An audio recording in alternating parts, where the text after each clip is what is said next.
Welcome to video 2 for the Twin Side Effects channel. Today we are still working on our legendary looks. Today we will be focusing on Lon Chaney, who I threw some shade at last video. His big thing, and one of the other things that he's really well remembered for, is that he didn't gatekeep his knowledge. Lon Chaney, I'm looking at you. It's fine. He is still, despite all of the shade, still one of the more impressive people that has existed in cinema history. We are switching things up a little bit today. As you can kind of see, I will be working on myself. Lon Chaney was both an actor and a makeup artist, so he did all of his work on himself, and in his honor, in his honor, I will be doing one of his looks on myself as well. So the look that we are going to be doing today is his Hunchback of Notre Dame look, which we will be covering because I have a script this time. Because editing was awful. You guys don't really need to know that, but it was. Okay, I don't know if this is going to work because the liquid latex that I haven't opened. Can I open it? I can open it. I haven't used in, I cannot tell you the last time I've used it, so definitely pre-COVID, so it's definitely been over 5 years, so it's probably expired. It's from Spirit. It's still liquidy, which is, I mean, it's got a little, it's fine. It feels liquidy. I can get rid of all that.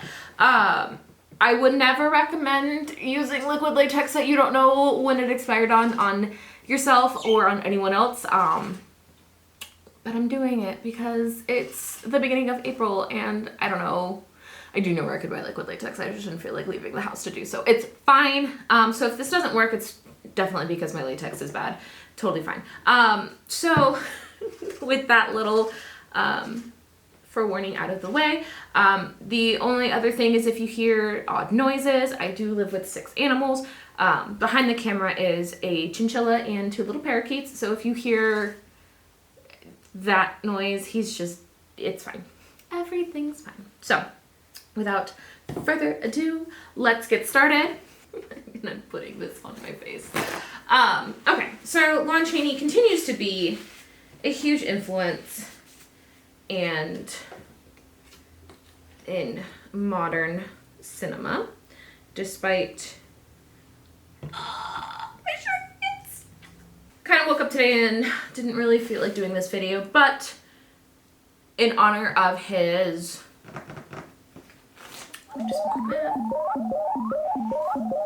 142nd birthday, we are doing this. Born April 1st, 1883. I messed that up a couple times previously, so I had to make sure that I said it correctly this time. And died August 26th, 1930. Just put on some Skin Saver because I legitimately don't know that I trust plus 5-year-old liquid latex. I just want to protect my face as much as possible. In honor of his birth today, I don't know when you're watching this, so whenever you're watching this, just let you know, I filmed this April 1st, so definitely putting myself on blast there if I don't put this out in the next couple of days, which is my goal. Oops. So, now that we got that out of the way, do not use this as a tutorial on how to liquid latex. Please find somebody who's actually doing a tutorial because this ain't it. I know. Gonzo agrees. Lon Chaney was known as the Man of 1,000 Faces. The reason for this is that he was a actor in the silent era of filmmaking. He actually passed before his only talkie got released, but we'll get into that. But he was an actor, and back in that era, actors had to do their own makeups. So he also was a makeup artist. He had a lot of acting skills and pantomiming skills that are attributed to having hard of hearing parents. Both of his parents were hearing impaired. So as a young child, he had to take care of his mother, who was sick, and his younger siblings. And one of the ways that he took care of them that's recorded is he would put on and like tell stories and do little pantomimes. So he actually got a lot of skill pantomiming, doing all of that jazz as a young child. First job was a tour guide. He also worked in carpet laying. He worked as a wallpaper hanger. A man who hung wallpapers. He also, eventually this kind of led to his working as a stagehand and actor in local theater, which is where, back in the day, a lot of films, because they were black and white, you kind of just had a lot of people who also did theater. I think there's still a lot of people who do that.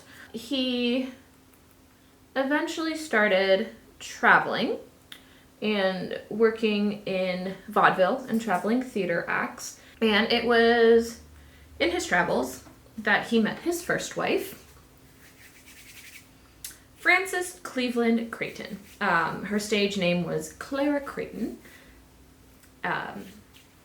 They were married in 1905, and in 1906 they had their son, Creighton Tall. We will eventually get to him, but needless to say, he did have a son. He got married.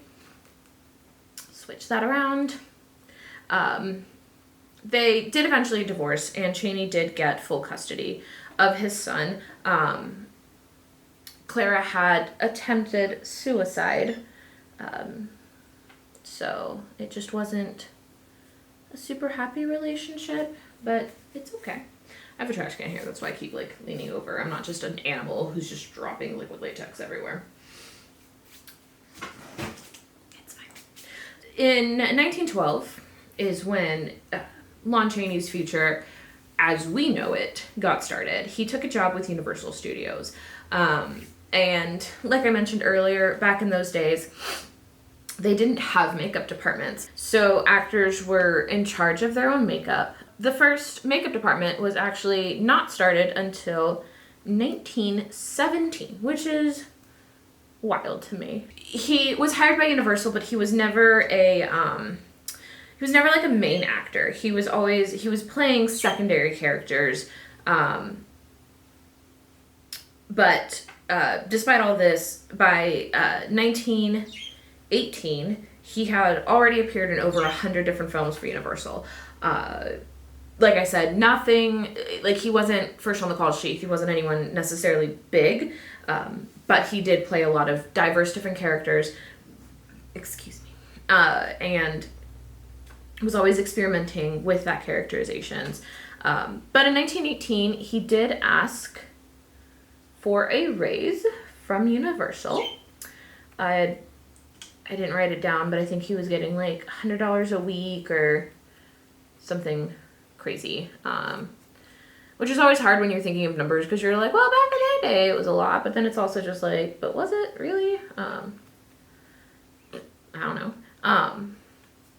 So he asked for a raise. It was denied. So he just went, cool, bye, and left. Working a couple random odd jobs, but thankfully he was eventually picked up by Western filmmaker William S. Hart. Yeah, where again, he wasn't necessarily playing, like, at the beginning, like the main character or anything like that, but he did eventually start getting bigger roles, with Hart and just with all of the other, filmmakers that he worked with. And this eventually led to him working big roles. Lon Chaney played a lot of vastly different characters, a lot of interesting ones, and even with him doing his own makeup, he was known for doing incredibly painful makeups. And there are just a lot of rumors about how some of his makeups, even now, because he didn't share really how he did his makeups. he had his own little process, and he worked at putting his body through the same horrors that the characters may have experienced. He actually, I screenshotted this because it's, he, in 1925, wrote an autobiographical article for Movie Magazine. This is verbatim what he wrote. "I wanted to remind people that the lowest type of humanity may have within them the capacity for supreme self-sacrifice. The dwarfed, misshapen beggar of the streets may have the noblest ideals. Most of my roles since Hunchback, such as Phantom of the Opera, He Who Gets Slapped, The Unholy Three, etc., have carried the theme of self-sacrifice or renunciation. These are the stories which I wish to do." So he put his body through just the horrors that these characters might have also had to go through, which is insane. So the first of the big ones was the legless criminal for the penalty. So the penalty, he made a harness that held his lower limbs bent behind him at the knees. Just crazy. Like, I'm sure all of us have walked around just, like, first off, quad stretch for days. But because of filming and how long he was wearing this for, this actually caused back strain and broken vessels. So he physically was hurting himself for movies. One of the roles that he is best known for, and the one that we are currently emulating in our own way, my way, is the 1923 Hunchback of Notre Dame. I did actually watch this one. It's on Prime. The character is described as grotesque. I grew up on the Disney animated Hunchback of Notre Dame. The story is a lot closer to the original novel by Victor Hugo, which, fun fact, when they started filming this, it actually took several years to film the Hunchback of Notre Dame. Lon Chaney was the one who had the rights for the film adaptation for the movie, from the book.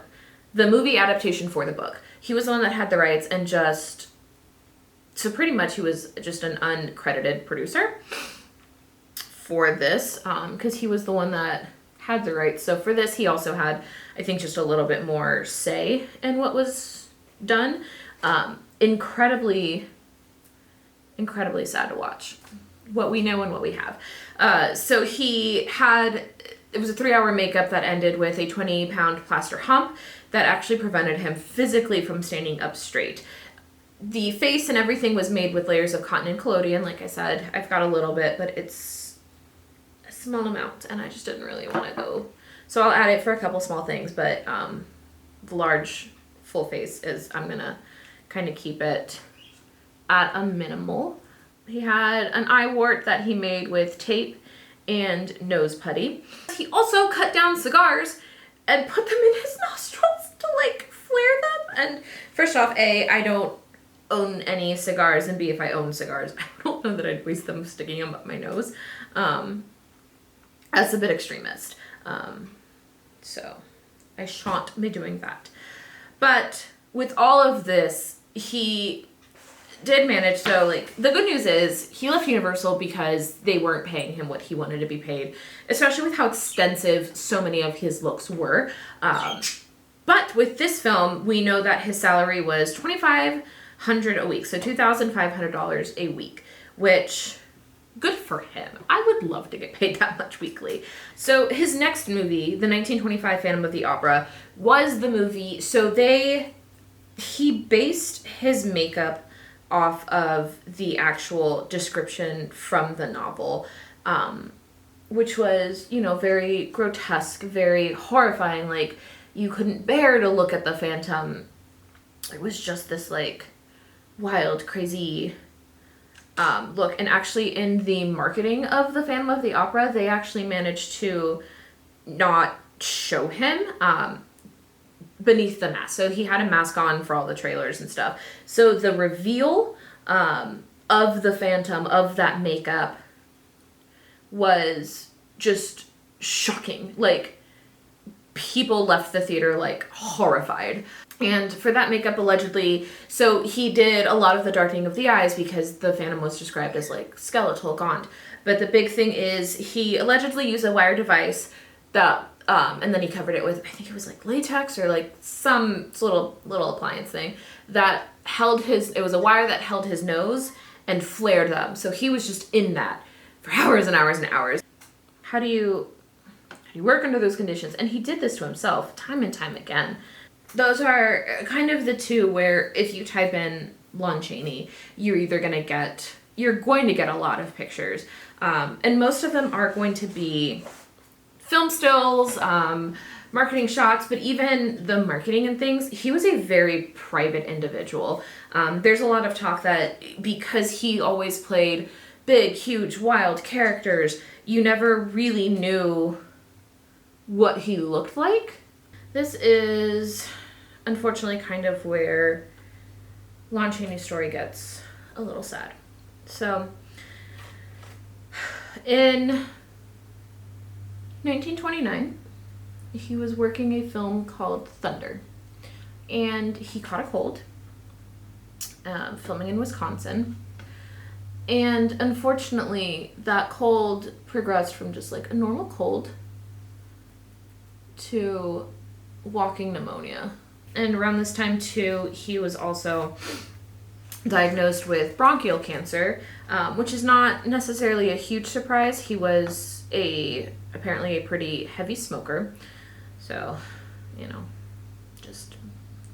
we didn't know then what we know now. During this time when he was like still kind of sick, he started one of the movies that he had previously made that is so close to my eye. Oh, forgot to mention the reason I'm like so paranoid about eyes. So in the filming of The Hunchback of Notre Dame, just with all of the things that he had on, he actually gave himself permanent vision loss in his right eye. And I'm just terrified. I already have bad eyes. I don't need them to be worse. But also I just don't want liquid and latex near my eyes. In 1930, Lon Chaney Lon Chaney filmed a remake of his 1925 movie, The Unholy Three, but this time they were making it as a talkie. And supposedly he also, I could probably check the IMDb.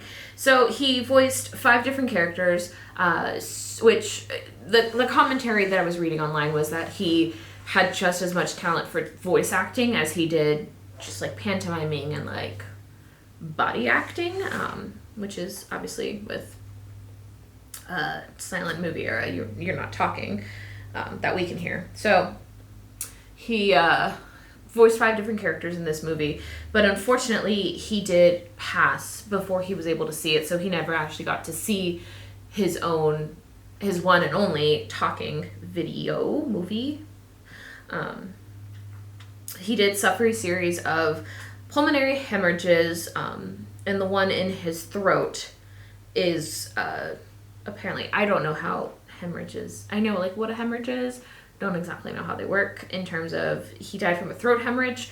After suffering a series of pulmonary hemorrhages, he slipped into a coma and passed. It has been obviously decades on decades on decades, but he is still known, honored, and revered as the man of 1,000 faces. He is just super talented. He is known by even modern day actors and makeup artists. Both Doug Jones and Rick Baker have made comments of watching Lon Chaney growing up, reading his work, his articles on him, watching his work, and getting inspiration from that. And when you've got a couple of greats like Rick Baker and Doug Jones talking about you, I mean, you have to be a pretty amazing person. So the legacy obviously continues. He has a lot of work that still exists, and not just that, but he, despite not wanting to let his son go into movies, his son Lon Chaney Jr. did in fact end up going into film. He apparently tried a couple years just as himself. If you remember, his name was Creighton Toll. And then he just wasn't having as much success with that. And then he eventually kind of just went and renamed himself as Lon Chaney Jr. Lon Chaney Jr. did a lot of different movies. The Wolfman is one of the ones that like I know him for. And he did gain a bit of success on his own. So I will be painting myself a little hairy.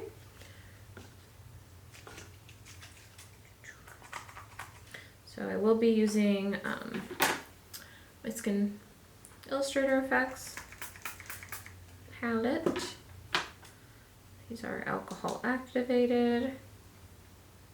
I don't even know how long I've been doing this, but like, can you imagine having to do this to yourself every day with no help?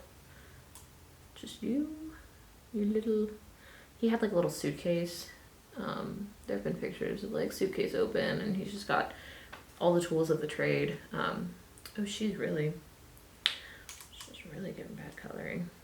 Despite having a lot of wigs, I don't necessarily have his wig. Thought I had something similar, but I might have already used it for hair punching or something.